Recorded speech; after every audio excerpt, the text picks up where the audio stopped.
Eurooppalaisia näköaloja, Helsingin esitelmiä syksyllä 1929 pitänyt Pekka Ervast. Luku 1. Eurooppalaisia näköaloja.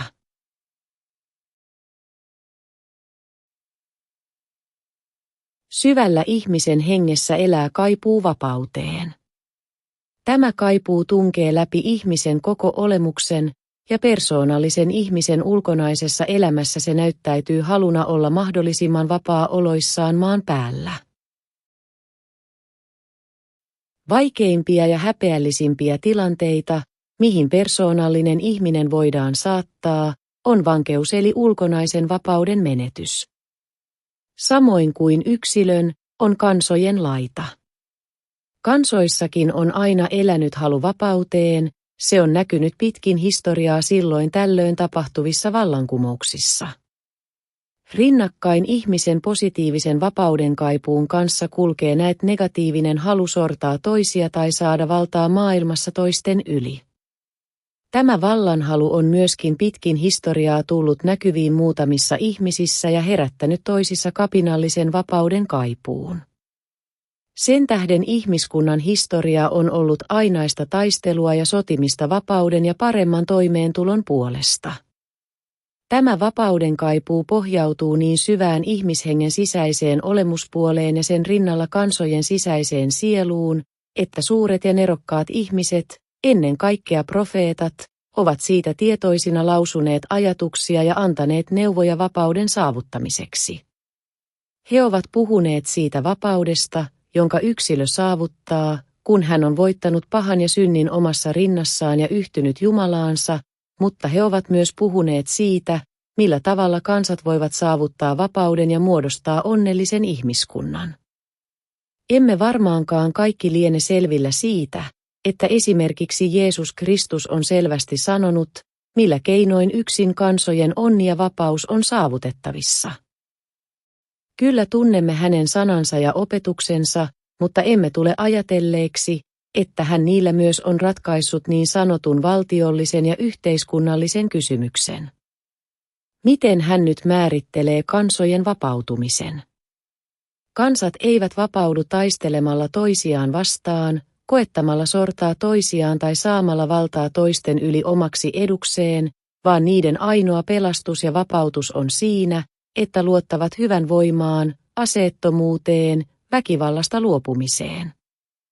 Jos kieltäytyvät aseista, silloin henki voittaa aineen.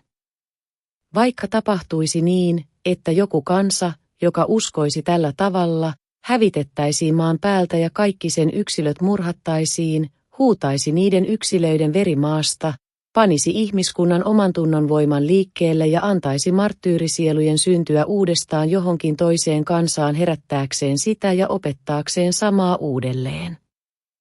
Ja silloin muu maailma joutuisi kovaan ahdistukseen ja sieluntuskaan ja ajattelisi, entä jos annetaan heidän nyt koettaa? Vastustus ei enää olisi niin kova, sillä mikään yritys hyvään suuntaan ei mene hukkaan. Me ihmiset maan päällä olemme aina taistelleet toistemme kanssa ja keksineet yhä julmempia taistelukeinoja, mutta emme ole osanneet luoda ikuista rauhaa, emme tuhatvuotista valtakuntaa. Kuinka se olisikaan mahdollista, kun meidän keinomme ovat taistelukeinoja? Jeesus sanoo, luopukaa pahasta, uskokaa hyvän voimaan. Mitä tekee, jos ruumiinne murhataan?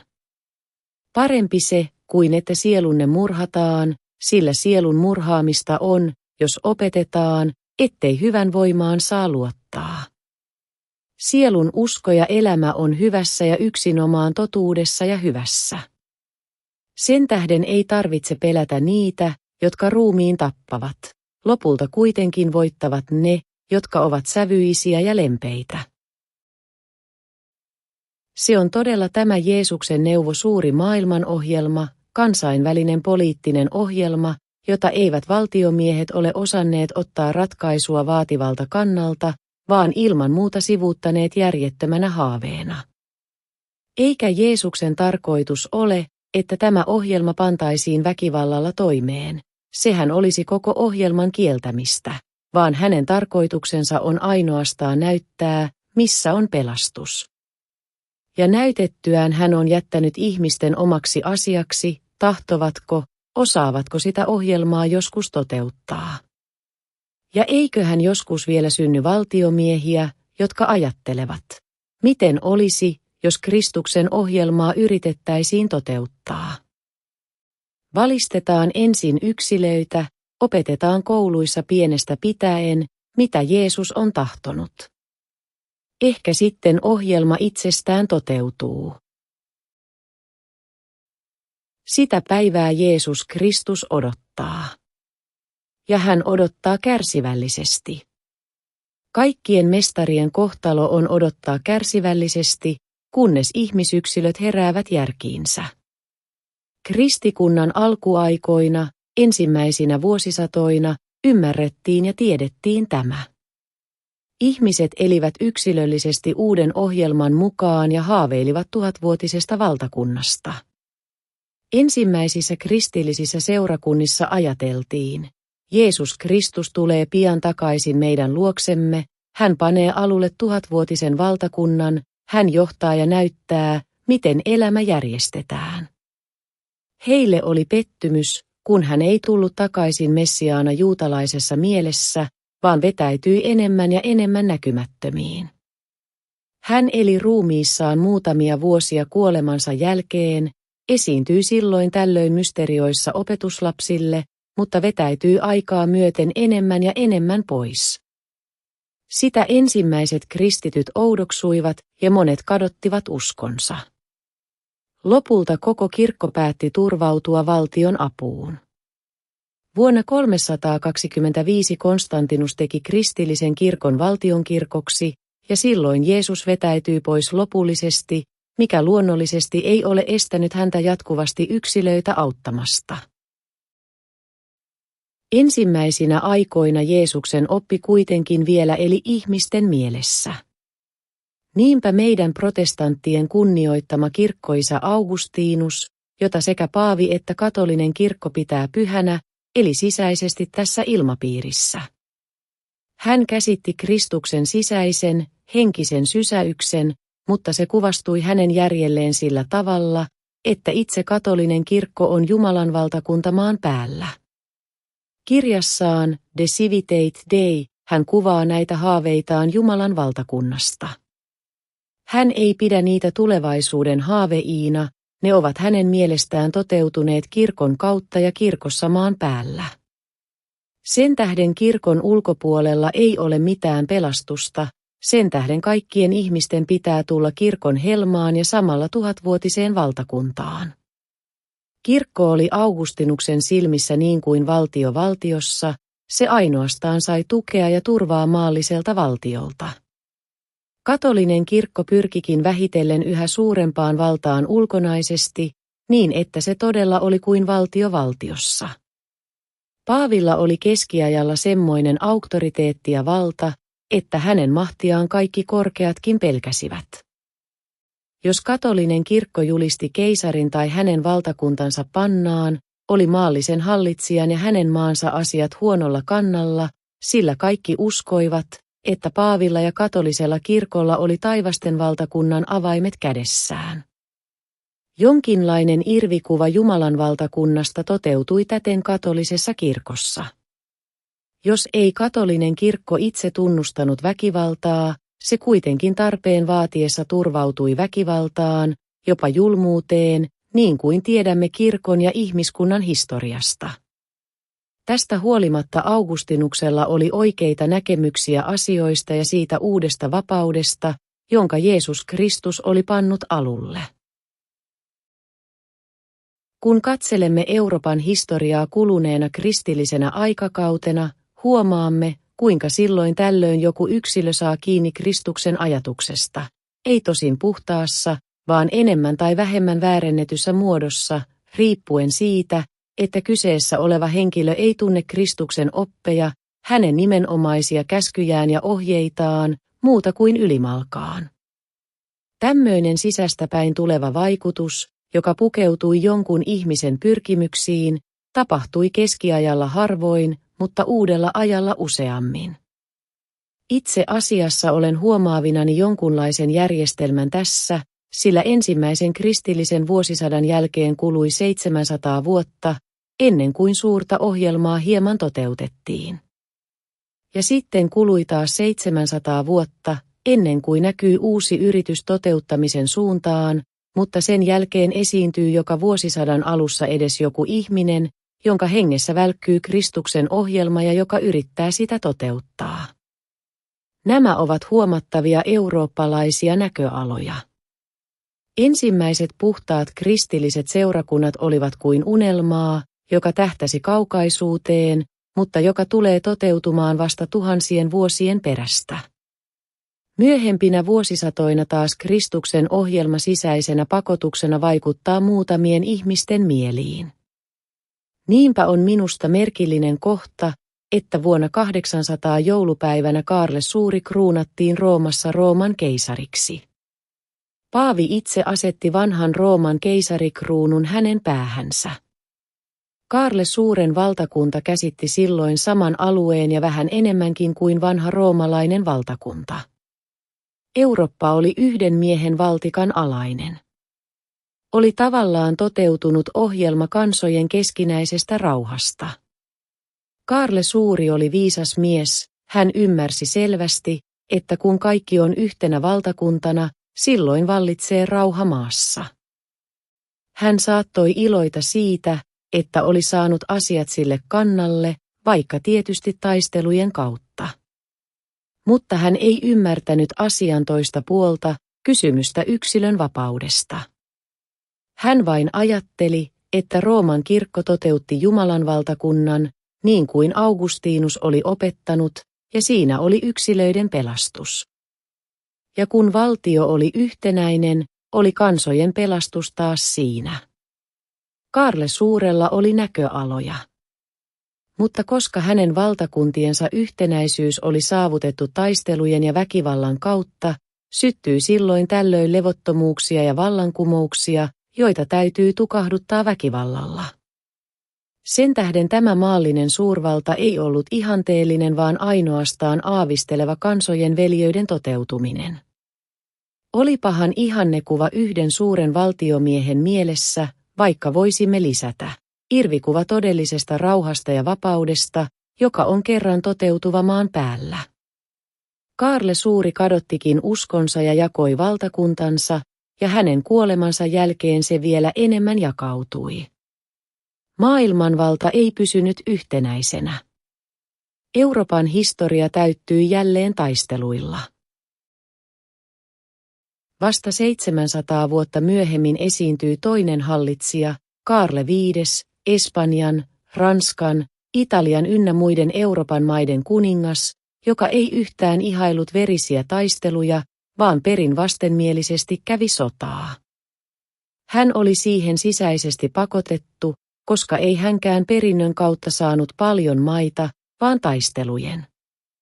Miksi pakotettu? Siksi, että hänelläkin oli tuo unelma. Kun Eurooppa olisi yhden miehen hallittavana, silloin vallitsisi rauha ja kansat olisivat vapaat. Mutta hän uskoi myös, että yksilön vapaus oli katolisen kirkon käsissä. Hän tahtoi, että katolinen kirkko olisi yksin vallitsevana koko Euroopassa. Sen tähden hän vastusti Lutheria. On olemassa taulu, keisari ja Luther Wormsin valtiopäivillä. Luther todistaa oman uskonsa puolesta ja Kaarle katolisen kirkon puolesta. Luther sanoo siinä nuo tunnetut sanansa. Tässä seison, muuta en voi. Kaarle ajattelee. Tuo kerettiläinen on tietämätön ihminen, joka on mennyt harhaan. Katolinen kirkko on ainoa oikea, sen pitää vallita koko minun valtakunnassani. Kaarle V oli nähnyt näköaloja siitä, kuinka kaikki kansat voisivat elää rauhassa ja kaikki yksilöt pelastua katolisen kirkon helmassa. Hän oli hengessään ja sielussaan niin väsynyt sotiin, ettei jaksanut hallita suurta valtakuntaansa elämänsä loppuun saakka, vaan 2 vuotta ennen kuolemaansa jätti sen veljelleen ja vetäytyi luostariin. Aikaisemmin oli hän jo antanut poikansa hallittavaksi muutamia maita. Kaarle V oli uskonnollinen luonne. Hänet usein kuvataan jesuiitaksi, kuten protestanttisessa kirkossa on tapana katolisista puhuttaessa. Meillä on kammo katolilaisia kohtaan. Pelkäämmekö, että he kaikki ovat perkeleen palvelijoita? 50 vuoden vanhana Kaarle V luopui valtakunnastaan ja asettui asumaan luostariin, koska tahtoi tulla lähemmäksi Jumalaa. Hän oli totuudenetsijä, joka hädissään kysyy, mitä elämä oli. Hänen omalla tunnollaan oli paljon verenvuodatusta ja monta julmaa tekoa, joita hän ei sisässään ollut tahtonut.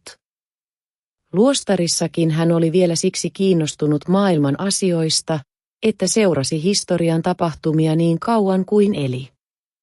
Kun keskiaika oli kulunut ja uusi aika alkanut Amerikan löydöllä ja uskonpuhdistuksella, on selvästi jo kunkin vuosisadan alussa jollakulla yksilöllä kuva eurooppalaisesta rauhasta ja Kristuksen ohjelmasta.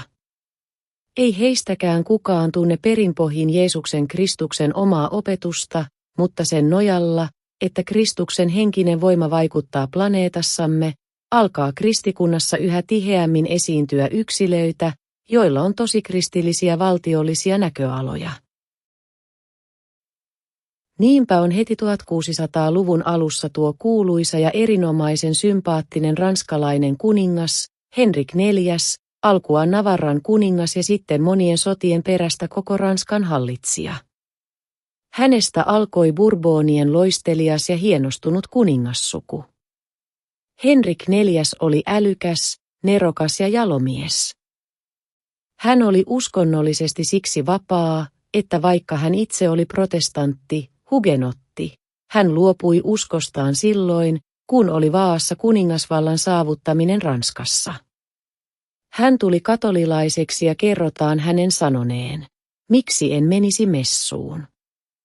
Onhan toki Ranskan valtaistuin yhden messun arvoinen. Hänen luopumisensa hugenottilaisuudesta oli valtioviisas teko, ja itse hän tarkoitti sillä kansansa ja valtakuntansa parasta. Tämä näkyy siitä, että hän heti teki protestantit, hugenotit, vapaiksi Ranskassa, joten he pääsivät kaikkiin valtion virkoihin samoin kuin katoliset. Ranskan maa ja kansa, joka oli kovasti kärsinyt sisäisistä riidoista etenkin Guisen herttuoiden tavoitellessa valtaa, rauhoittui ja sai toipua. Henrik IV aloitti uutta, onnellista aikaa Ranskan kansalle. Hänellä oli viisas neuvonantaja, Salian herttua, hugenotti kylläkin, mutta silti Henrik IV uskollinen ystävä.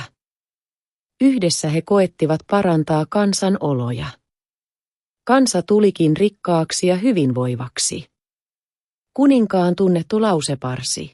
Minun pyrkimykseni on, että valtakunnassani jokaisella talonpojallakin on sunnuntaina kananpaistia pöydällään, osoittaa vain, että Henrik IV huolehti koko kansasta ja ajatteli sen parasta. Henrik ei itse ihaillut julmia sotia, mutta ymmärsi, että jos silloisissa oloissa kuningas tahtoi olla vallassa, hänen täytyy taistella.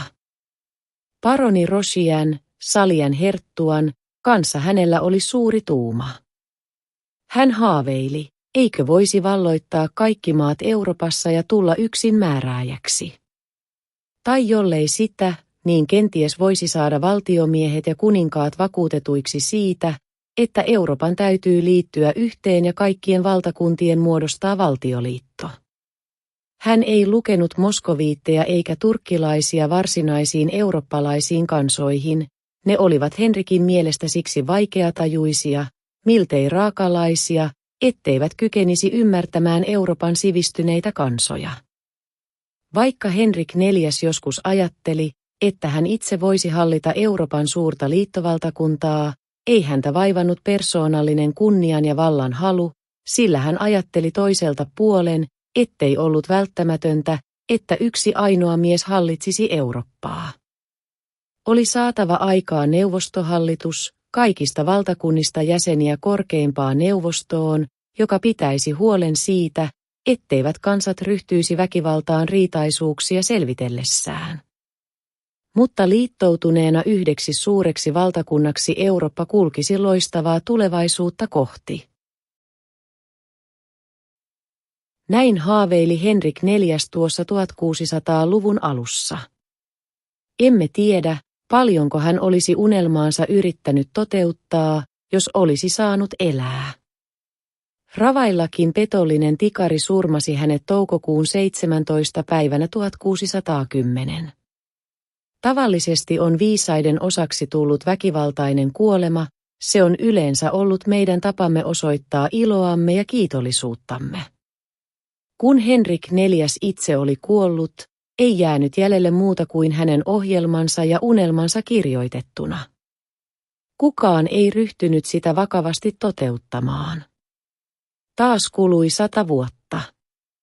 Euroopan kaikki valtakunnat riitelivät keskenään ja nousivat sotajalalle toisiaan vastaan. Oli vallanperimysjutut Espanjassa ja Italiassa, ja tuommoiset meidän mielestämme järjettömät ja onnettomat asiat olivat omiansa kiihoittamaan kaikkia kansoja Euroopassa. Sodat ja taistelut maksoivat taas äärettömiä summia rahaa ja hirmuisia määriä ihmisverta.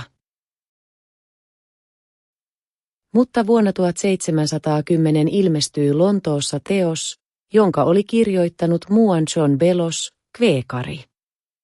Se oli pieni lentokirjanen, jossa ehdotettiin nimenomaan, että Euroopan kansat heräisivät unestaan ja perustaisivat yhtenäisen valtakunnan. Tekijä viittasi niihin hirmuisiin määriin verta, mitä sodat olivat vaatineet. Hän teki selkoa Henrik IV suunnitelmasta, mutta hän lisäsi siihen, miksi jättäisimme moskoviitit ja turkkilaiset ulos tästä suunnitelmasta. Ovathan hekin ihmisiä. Miksemme luota siihen, että heidän aivonsa ovat yhtä kehittyneet kuin meidän? Muodostakaamme suuri Euroopan liittovaltio. Bellows ehdotti, että Eurooppa jaettaisiin 100 kantoniin eli piiriin, ja niistä lähetettäisiin yksi tai useampia, riippuen väkiluvusta, yhteiseen parlamenttiin, joka istuisi alinomaa Euroopassa ja määräisi asiat. Se ei koskaan sekaantuisi yksityisten maiden sisäisiin asioihin, valtakunnat saisivat ne järjestää, niin kuin haluaisivat, mutta kaikki valtioiden keskeiset asiat ratkaistaisiin parlamentissa sillä tavalla, että rauha säilyisi. Bellows oli kirjailija, ei käytännöllinen poliitikko. Henrik IV ei suotu toteuttaa kuin kirjallisena suunnitelmana omaa ajatustaan, ja nyt 100 vuotta myöhemmin tuli toinen kirjailija, joka ehdotti samaa ja sanoi, että on suunnaton häpeä koko kristikunnalle, että kansat ja valtiot, jotka sanovat itseään kristityiksi, eivät voi elää rauhassa keskenään. Hänellä oli samassa kirjassa toinenkin ehdotus. Kaikista uskonnoista ja lahkoista Euroopassa lähetettäisiin edustajia yhteiseen neuvottelukokoukseen, jossa tutkittaisiin, ei niitä dogmeja, jotka erottavat kirkkoja toisistaan, vaan niitä tosiasioita ja periaatteita, jotka yhdistävät kaikkia toisiinsa, ja tunnustettaisiin, että vaikka ihmiset saattavat ajatella eri tavalla, miten tie kulkee taivaaseen, voivat kaikki olla kunnon kansalaisia ja ihmisinä elää sovussa keskenään. Bellows oli ihminen, joka oli tutustunut Jeesuksen opetuksiin, sen tähden hänen ehdotuksensa tuli uskonnollisesti niin selväksi. Valtiollisesti hän otti suuren askeleen eteenpäin. Hän esitti, että kauppa tulisi vapaaksi kaikkien kansojen kesken. Asevelvollisuus olisi pieni ja yhteinen koko Euroopalla, niin ettei se rasittaisi kansoja. Hän ei osannut kuvitella Kristuksen hahmottelemaa ihannetilaa, mutta hän oli hyvä ihminen, joka itse auttoi köyhiä, minkä kykeni. Hän ei ollut niitä sosialisteja, jotka uskovat ihmisten veljeyteen, mutta saattavat olla kovia yksityiselämässään ja sanoa, ettei sosialismi ole hyväntekeväisyyttä, vaan maailman mullistamista. Bellows ymmärsi, ettei hänen elämänsä ollut mitään, ellei hän elänyt niiden aatteiden mukaisesti, joihin hän uskoi. Taas siirrymme 100 vuotta eteenpäin. Nyt näemme Napoleonin hallitsemassa. Hän hallitsi Ranskaa, mutta sotavoimalla valloitti Espanjan, Italian, Itävallan ynnä muita maita. Hänkin haaveili Euroopasta, jossa vallitsisi ikuinen rauha. Hän suunnitteli Euroopan liittovaltioita, mutta, ollen voimakas ihminen, ei hän saattanut ymmärtää, miten Euroopan valtiot saataisiin liittoon keskenään, ellei elävä ihminen yhdistäisi Euroopan valtioita yhteen. Hän ajatteli, minä valloitan Euroopan ja kokoan sen yhdeksi suurvaltakunnaksi ja hallitsen sitä sitten. Hän ei ollut tyranni, vaan Nero, joka tahtoi, että sivistys leviäisi, ihmiset tulisivat vapaiksi ja rikkaiksi ja kaikki kukostaisi, mutta hän ei tietenkään ollut selvillä Kristuksen ohjelmasta. Aavistusta hänellä siitä kyllä oli, sillä hän tunsi sisässään, että kristinusko oli suurin voima maailmassa. Kun hän elämänsä loppujan vietti vankina Sant Helenan saarella, hän kirjoitti pitkiä muistiinpanoja. Pojalleen hän kirjoitti, miten hänen tulisi menetellä, jos hänestä tulisi Ranskan hallitsija. Hän sanoi, hallitsija ei saa olla tyranni, ei puoluehallitsija, hänen täytyy olla kuin kaikkien isä. Ja muista, poikani, että aina hallitset sillä tavalla, että todellinen kristinusko leviää. Todellinen pelastus on kristinuskossa, se muuttaa meidän sydämemme. Yksinäisyydessä Napoleon tuli monenlaisiin johtopäätöksiin. Hän tunnusti, kuinka hän oli haaveillut, että sitten kun saisi Euroopan käsiinsä, hän valloittaisi Aasian ja kaikki maat eläisivät rauhassa keskenään, olisivat yhtä. Minä tahtoisin kasvattaa ja opettaa ihmisiä, sillä he ovat pieniä, mitättömiä olentoja, sanoi hän. Mutta hänen suunnitelmansa eivät toteutuneet, hän ei onnistunut, sillä hän teki väärän laskelman, kun yritti valloittaa Venäjän. Näin saattoi suuri Nero haaveilla itsekseen. Hän ei osannut haaveitaan toteuttaa sen tähden, että hänkin turvautui väkivaltaan ja oli langennut pois ihanteen puhtaudesta sekoittamalla oman persoonansa siihen. Hän ajatteli, minun pitää hallita, sillä hän näki, ettei ollut semmoisia ihmisiä, jotka olisivat kyenneet siihen yhtä hyvin kuin hän. Hän itse oli voittajasielu. Hän tiesi ja tunsi, kuinka viisas, ahkera, itsensä kieltävä hän oli, mitä äärettömiä voimia hänellä oli. Hän halveksi toisia ihmisiä. Minä olen ainoa, joka osaan hallita. Mutta hän sekoitti oman persoonansa suureen eurooppalaiseen näköalaan, ja hänkään ei saanut toteuttaa tulevan Euroopan valtiollista ohjelmaa. Nyt on taas kulunut 100 vuotta. Nyt ovat taas nämä näköalat ihmisten mielissä. Mutta tällä kertaa ne ovat puhtaampia kuin ennen, tällä kertaa on kysymyksiä monipuolisesti valaistu, tällä kertaa meidän ei tarvitse langeta samoihin erehdyksiin kuin ennen, jos tahdomme kuunnella oman aikamme profeetallisia ääniä.